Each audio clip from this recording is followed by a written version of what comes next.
other thing that keeps some Christian believers from improving on themselves and their welfare is the strange idea of God's blessing they have.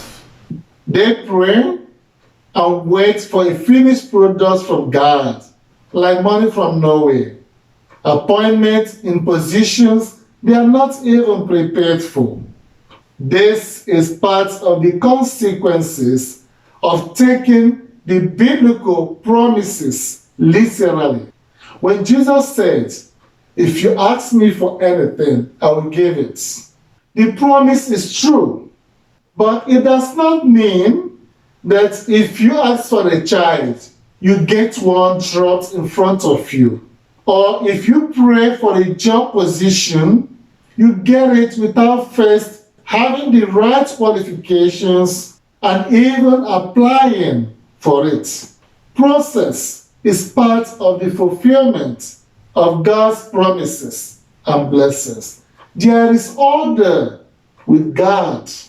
Think of creation. It evolves in an orderly manner. You hear a lot of people talk of uncommon blessings of God, which they understand as God coming from nowhere and doing something extraordinary. God does extraordinary things, of course. We call them miracles. But it is not something to make you lazy or take away responsibilities from you. Most often, God gives you things to work it out.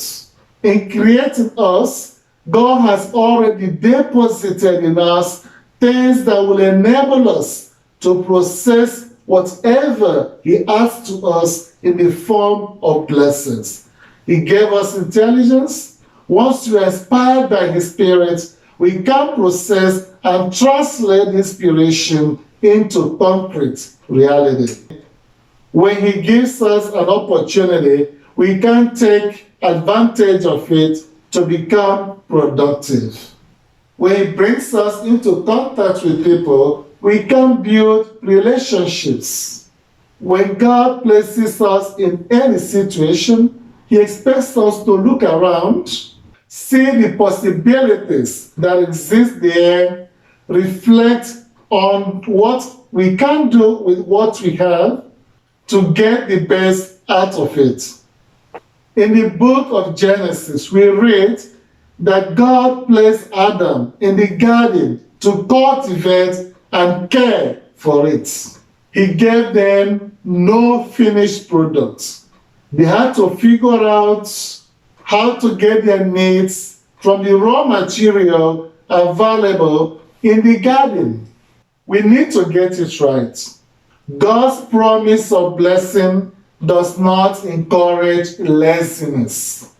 Deuteronomy chapter 28 verse 12 reads, "The Lord will open heavens, the storehouse of His bounty, to send rain on your land in season, and to bless all the work of your hands. You will lend to many nations, but will borrow from none."